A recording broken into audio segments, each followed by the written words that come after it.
বিজয় লাভের জন্য মানুষ কি না করে থাকে, যে কোনো সম্ভাব্য প্রচেষ্টা করে, কিন্তু নিজের বিজয় লাভের জন্য বাজিতে যা ইচ্ছে তাই রেখে দেওয়া কি উচিত কাজ? কখনোই নয়। নিজের হারানো সম্মান, নিজের হারানো সম্পত্তি, নিজের হারানো অধিকার ফিরে পাওয়ার শুধু একটাই পথ রয়েছে, আর তা হলো পুরুষার্থ,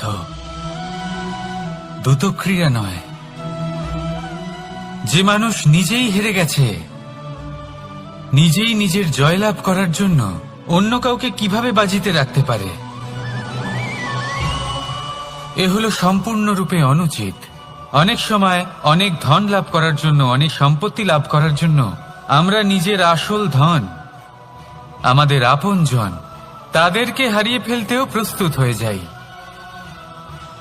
এটা একেবারেই উচিত নয়।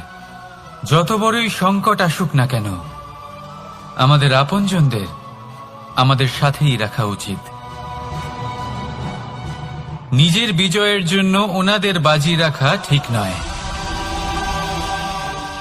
এই ভুল কেউ একজন করেছেন, আপনি তা ভুলেও করবেন না। রাধা রাধা। নারী জন্মসূত্রে কারোর কন্যা, ধর্মসূত্রে কারোর পত্নী, আর কর্মসূত্রে কারোর মা। আমাদের মনে এই ছবি আঁকা রয়েছে একজন নারীকে নিয়ে, তাই না? একটা অতুলনীয় ভূমিকা রয়েছে নারীদের আমাদের জীবনে, আর নারী ছাড়া আমরা কিছুই নই। কিন্তু অধিকার, সেখানে আমরা একটা ভুল করে বসি। যখন নারী একজন কন্যা থাকে, যখন সে জন্ম নেয়, তখন তার ওপর অধিকার থাকে তার পিতার। আর তারপর যখন বিয়ে হয়ে যায়, তখন তার অস্তিত্বের ওপর অধিকার থাকে তার স্বামীর। আর যখন তিনি মা হন, তখন নিজেই তিনি জীবনের সমস্ত অধিকার দিয়ে দেন তার সন্তানকে। কিন্তু আমরা কি কখনো এটা ভেবেছি, এই জীবন হলো তার নিজের? যে নারী সবার কল্যাণ করছেন, তার জীবনের অধিকারও তার কাছেই থাকা উচিত, তাই না? তার নিজের জীবনের সিদ্ধান্ত সে নিজেই নিতে পারেন, নিজেই নিজের ভাগ্যের রচয়িতা হতে পারেন। আর এর জন্য আমাদের নিজেদের পাল্টাতে হবে, দৃষ্টিভঙ্গি পাল্টাতে হবে। কারণ এই ধারণা সেটা আজ বা কালকের ব্যাপার নয়, এটা ঘটে চলেছে বহু বছর ধরে, আর চলতেই থাকবে যদি আমরা এটা না বদলাই। আর এটা তখনই সম্ভব হবে যখন আমরা নিজেদের মধ্যে পরিবর্তন আনব। তাই আজকের পর থেকে, এই মুহূর্ত থেকে, কোনো নারীর ওপর অকারণ অধিকার স্থাপনের আগে সহস্রবার ভেবে দেখবেন। কারণ যখন নারী নিজের অধিকার কেড়ে নিতে বাধ্য হবেন, তখন শুধু এবং শুধুমাত্র বিনাশই ঘটবে। রাধা রাধা।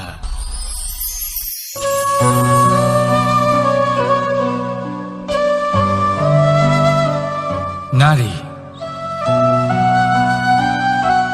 পুরুষরা যাকে নাম দিয়েছেন ত্রিয়া, কেন দিয়েছেন, কে দিয়েছেন, কেউ তা জানে না।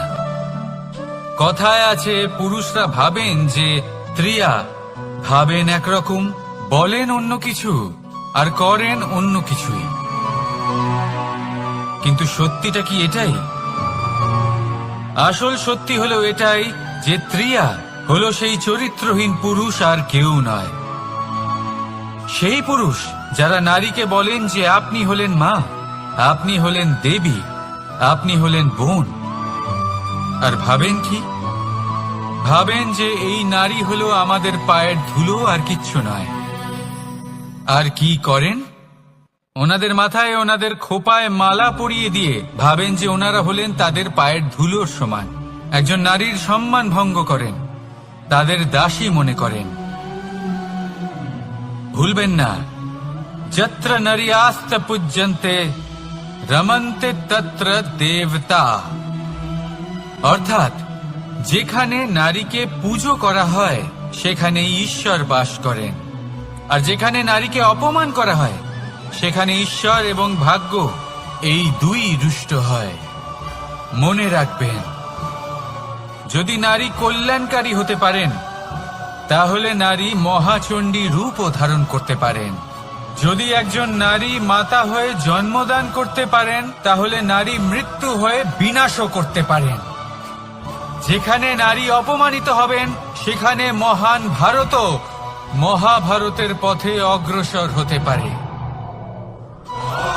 তাই মনে রাখবেন, নারীর অপমান যেন কখনোই না ঘটে। আর যদি কোথাও নারীর অপমান হয়, তার অর্থ হলো আপনার বিনাশ আপনার দিকেই আসছে। আর এটা হলো তার প্রথম পদক্ষেপের প্রথম পদধ্বনি। রাধা রাধা।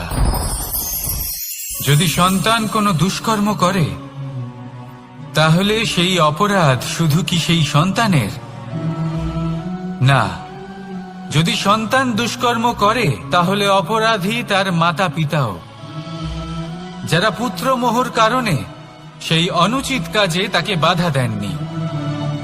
অপরাধী হলেন তার পিতামহ, যিনি নিজের কর্তব্যবোধের কারণে নিজের পরিবারের যত্ন নেননি, যিনি সন্তানকে কখনো শাস্তি দেননি।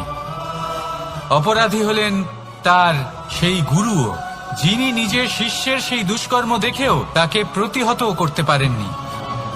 একজন হবু রাজার কর্তব্য হলো নিজের প্রজার কাছে সে যেন এক উদাহরণ প্রস্তুত করতে পারে। কিন্তু যদি এত অনুচিত উদাহরণ প্রস্তুত হয়ে থাকে, তাহলে মা বাবার, বাড়ির বয়োজ্যেষ্ঠদের কর্তব্য হলো ওনারা যেন সেটা সেখানেই থামায়, হয় ভালোবেসে, নয়তো শাস্তি দিয়ে। যদি না থামানো হয়, তাহলে মহাভারত অবশ্যম্ভাবী। অনেক ব্যক্তির মনে একটা প্রশ্ন জাগে আমাকে আর রাধাকে নিয়ে। বলেন যে, না আমি আর রাধা একসাথে থাকি, না আমাদের বিয়ে হয়েছে। আমি এখানে দ্বারকাতে, ও ওখানে বর্ষণাতে, তাও এত ভালোবাসা কি করে? এ কেমন সম্পর্ক? আমি তাদের একটা সহজ কথা বলতে চাই। আপনি কখনো আয়নার দিকে দেখেছেন? নিজের দুই চোখের দিকে তাকিয়ে জিজ্ঞাসা করুন, এই দুই চোখ একসাথে কেন বন্ধ হয়? একসাথে কেন খোলে? একসাথে কেন ঘুমোয়? একসাথে কেন কাঁদে? আজীবন কোনো এক মানুষের সাথে সম্পর্ক রাখা অবশ্যই সম্ভব, তাদের সাথে দেখা না করে। আমার আর রাধার ভালোবাসাও কিছুটা এরকমই। আর কিছুটা এরকমই হয় ভালোবাসা, দুই নয়নের মতো, যারা কখনোই মিলিত হবে না, কিন্তু চিরকালের জন্য একসাথে জুড়ে থাকবে। এই অনুভূতি নিঃস্বার্থ হয়, আর এই নিঃস্বার্থ ভালোবাসা আপনাকে আনন্দের পথে অগ্রসর করে। জীবনে সবসময় নিঃস্বার্থভাবে ভালোবাসুন, শুধুমাত্র আনন্দই পাবেন। তাহলে আসুন আমার সাথে নিঃস্বার্থভাবে ভালোবেসে বলুন, রাধা রাধা। মানুষ,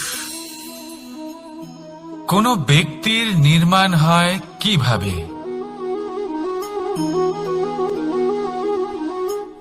কেউ বলবেন পঞ্চতত্ত্বের দ্বারা, কেউ বলবেন আত্মা, দেহ ও চেতনার দ্বারা, কেউ বলবেন ঈশ্বরের কৃপার দ্বারা, তো কেউ বলবেন এই প্রকৃতির পরীক্ষার দ্বারা।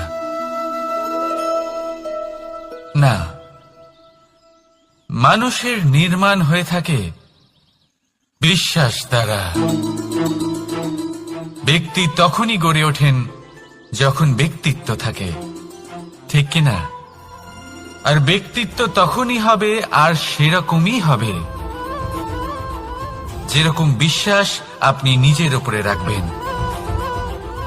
যদি আপনি মনে করেন আপনি বিষের ন্যায় হবেন, তাহলে আপনি বিষাক্তই হবেন। যদি আপনি এটা মনে করেন যে আপনি অমৃতের ন্যায় হবেন, তাহলে আপনি অমরই হয়ে যাবেন। যদি আপনি নিজের উপরে বিশ্বাস রাখেন যে আপনি সংসারের সব থেকে উঁচু পর্বতের শিখরে পৌঁছতে পারবেন, তাহলে আপনি অবশ্যই পৌঁছবেন। যদি আপনার এরকম মনে হয় যে আপনি এরকম কখনো করতে পারবেন না, তাহলে এরকম কখনোই হবে না। ভেবে দেখবেন, বিশ্বাসের মধ্যেই বিশ্ব বাস করে থাকে। তো আপনার অস্তিত্ব কেন করবে না? যেমন বিশ্বাস আপনি নিজের উপরে রাখবেন, তেমনই আপনি হয়ে উঠবেন। সেই জন্য নিজের উপরে বিশ্বাস রাখুন। আর হ্যাঁ, ভালোবেসে বলুন, রাধা রাধা। শত্রুতা। একজন মানুষ অন্য মানুষের সাথে শত্রুতা করে বসেন, দুজন ঘনিষ্ঠ বন্ধু। এমনও এক সময় আসতে পারে যখন এনারা একে অপরের শত্রু হয়ে ওঠেন।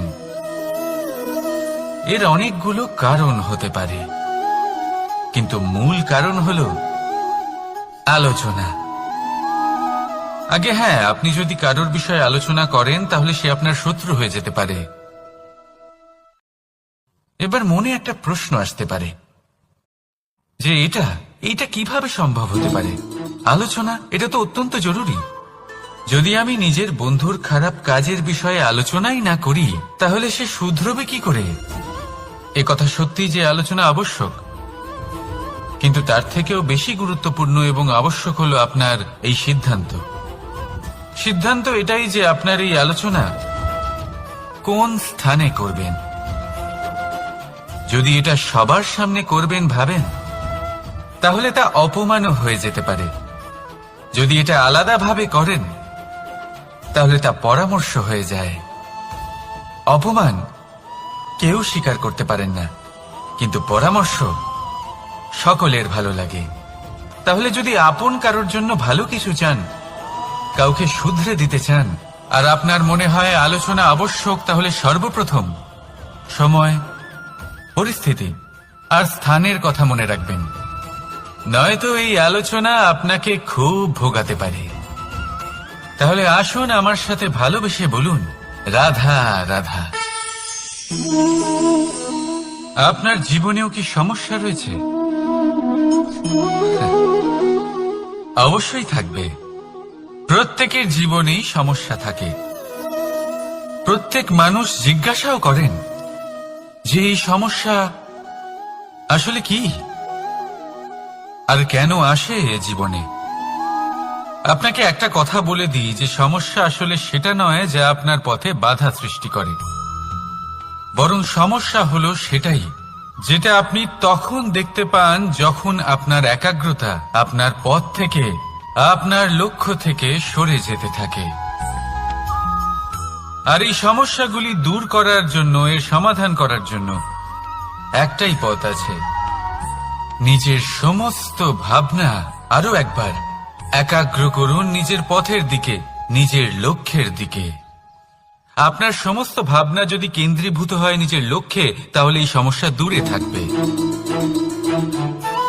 যদি এরকম না হয়, যদি আপনার মন একটু অন্যদিকে চলে যায়, তাহলে এই সমস্ত সমস্যা আবার সামনে চলে আসে আর বাড়তেও থাকে। দেখুন, যেখানে আপনার লক্ষ্য রয়েছে, বান যদি সেখানেই চালাতে হয়, তাহলে দৃষ্টি তো সেদিকেই রাখতে হবে। তবেই তো আপনি সেই লক্ষ্য ভেদ করতে পারবেন।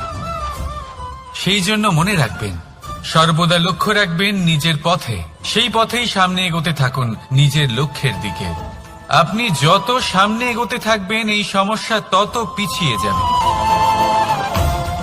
তাহলে আসুন আমার সাথে ভালোবেসে বলুন, রাধা রাধা। এই পাখিরা সত্যি খুব সুন্দর, আমার খুব ভালো লাগে। আপনি নিশ্চয়ই শুনে থাকবেন যে কিছু পাখির কাছে ডানা অবশ্যই থাকে, কিন্তু উড়তে পারে না। তারা চায় উঁচু আকাশে উড়ে বেড়াতে এবং মেঘেদের সাথে কথা বলতে, করতেই পারে না। এবার এই সংসারেও পাওয়া যায় ঘুড়িও। এদের মধ্যে না জীবন আছে, না প্রাণ আছে, আর না আছে ডানা, কিন্তু এরা আকাশের সাথে কথা বলে, হাওয়ার বেগের সাথে কথা বলে, আনন্দ করে, উৎফুল্ল হয়ে ওঠে। আকাশে জীবনের কিছু মুহূর্ত কাটায়। তার কারণ কি হতে পারে? কারণ হলো সুতো। এই সুতো যদি সঠিক হাতে থাকে, তাহলে এই কাগজের তৈরি ঘুড়িও আকাশের উচ্চতায় উড়ে বেড়াতে পারে। এবার এই সুতো আসলে কি? এই সুতো হলো আসলে ভালোবাসা, এই সুতো হলো আসলে বিশ্বাসের। আর এটা আপনি দিয়ে থাকেন তাদের হাতে যাদের আপনি বিশ্বাস করেন, যাদের আপনি নিজের সর্বস্ব দিয়ে দেন। ভেবে দেখুন, এই ভালোবাসা আর বিশ্বাসের সুতো আপনি যদি সঠিক মানুষের হাতে দিয়ে দেন, তাহলে আপনি অনেক উচ্চতায় উঠতে পারবেন, আকাশের উচ্চতায় উড়ে বেড়াতে পারবেন, মেঘের সাথে কথা বলতে পারবেন, পাখিদের মতো উড়তে পারবেন, যা ইচ্ছে তাই করতে পারবেন। শুধু এই মানুষ সঠিক হতে হবে, এমন একজন মানুষ যার মনে আপনার জন্য ভালোবাসা রয়েছে, এমন এক মানুষ যার মনে কোনো স্বার্থ নেই, যিনি পরোপকারী, এমন একজন ব্যক্তি যিনি আপনার অস্তিত্বকে বাইরে নিয়ে আসতে পারবেন, তাকে উজ্জ্বল করে তুলবেন। তাহলে ভালোবাসুন, আনন্দ করতে থাকুন, আর এই আনন্দ সহকারে বলুন, রাধা রাধা। আমরা সকলে এমন ব্যক্তির সাথে থাকতে চাই যারা খুব মিষ্টি কথা বলেন, যাদের ব্যবহার আমাদের ভালো লাগে, যারা দেখতে সুন্দর হন, যাদের আমরা পছন্দ করি। আর সবসময় এমন ব্যক্তির থেকে দূরে থাকতে চেষ্টা করি যাদেরকে আমরা পছন্দ করি না, যাদের কথা আমাদের খারাপ লাগে, যাদের কথা একটু কঠোর হয়। আমরা সবসময় চেষ্টা করি এদের থেকে দূরে থাকার, ঠিক কিনা? কিন্তু যদি বাস্তবটা দেখি, তাহলে এই কঠোরতা জীবনে শান্তির প্রলেপ দেয়। ওষুধও একটু কড়াই হয়, কিন্তু এ কি করে? আমাদের সুস্থ করে তোলে। ঠিক সেইভাবেই ভালোবাসার এই অধ্যায় একটু কঠিন, একটু কড়াও মনে হতে পারে, কিন্তু এর ফল সবসময় আপনাদের স্বাস্থ্যের পক্ষে ভালোই হয়। সেই জন্য যদি কেউ আপনার নিন্দে করে, আপনাকে কড়া কথা শোনায়, আপনার ব্যাপারে আলোচনা করে, তার মানে এটা নয় যে সে আপনার শত্রু। হতে পারে তিনি আপনার বন্ধু হন, আপনার জন্য ভালো চান, আপনাকে শুধরে নিতে চান, আপনার মধ্যে কোনো পরিবর্তন দেখতে চান। সেই জন্য কখনো কারোর কথা শুনে বা কাউকে দেখে প্রাথমিকভাবে এই সিদ্ধান্ত নেবেন না যে তিনি আপনার শত্রু হন নাকি আপনার বন্ধু হন। এমনও শত্রু হয়ে থাকেন যে গুড়ের মতো মিষ্টি মিষ্টি কথা বলে আসলে আপনাকে বিষ পান করিয়ে দেবেন। আর এমনও বন্ধু থাকেন যারা আসলে নিমের মতো কড়া কথা বলেন কিন্তু আপনাকে অমৃত পান করান। এদের মধ্যে পার্থক্য করতে জানতে হবে, কে আসলে শত্রু হন আবার কে আসলে মিত্র হন। এই পার্থক্য যখন আপনি করতে শিখবেন, তখন আপনি এই সংসারের সব থেকে সুখী প্রাণী হয়ে উঠবেন। এই পার্থক্য বোঝা সহজ নয়, কিন্তু অবশ্যই আবশ্যক। রাধা রাধা। অসুখ। এমন কোন মানুষ আছেন এই সংসারে যার অসুখ করে না? প্রত্যেক মানুষ কখনো না কখনো অবশ্যই অসুস্থ হয়েছে, তার এই শরীর রোগের শিকার অবশ্যই হয়েছে। এবারে দেখুন, এই রোগ আসে আবার এই রোগ চলেও যায়, কিন্তু সেই রোগ আমাদের কষ্ট দিতে কেন সক্ষম হয়? কারণ হলো স্বচ্ছতা। যদি এই স্বচ্ছতা শরীরে না থাকে, তাহলে মানুষকে শারীরিক কষ্ট পেতেই হবে। ঠিক সেইভাবেই অত্যন্ত প্রয়োজনীয় হলো এই স্বচ্ছতা যেন মনেও থাকে। যদি এই স্বচ্ছতা মনে না থাকে, তাহলে মানুষ চারিত্রিকভাবে কষ্ট সহ্য করেন। এবারে নিবারণ কি হতে পারে? বড়ই সহজ এর উপশম। যদি রোগ শরীরে হয়, তাহলে সর্বপ্রথম স্বচ্ছতা বজায় রাখতে শিখুন, এই শরীরকে পরিষ্কার রাখতে শিখুন। বিচক্ষণতার সাথে এই রোগের সম্মুখীন হন, ভয় পাওয়ার কোনো দরকার নেই। ব্যায়াম করতে থাকুন, সব ঠিক হয়ে যাবে। সেইভাবেই যদি এই অসুখ মনে হয়, তাহলে কি করা যায়? সর্বপ্রথম তার আধারের উপরে নজর দিন। আপনার এই আধারই হলো আপনার আহার। যা আপনি আহার করবেন সেরকমই মানুষ হয়ে উঠবেন। সেইভাবেই আপনি যেরকম ভাবেন সেরকমই মানুষ হয়ে উঠবেন। সেই জন্য নিজের ভাবনাকে শুভ করুন, নিজের দৃষ্টিভঙ্গিকে শুভ করে তুলুন, সবকিছু সঠিক হবে। আপনার আমার সবার মধ্যেই এক রাক্ষস বাস করে, তার সম্মুখীন হন, তাকে পরাস্ত করুন। তাহলে এই রোগ সে শরীরেই হোক বা মনের মধ্যে, যদি সঠিক সময় তাকে আটকানো না যায়, তাহলে যে কোনো সময় তা মহামারীর রূপ ধারণ করবে।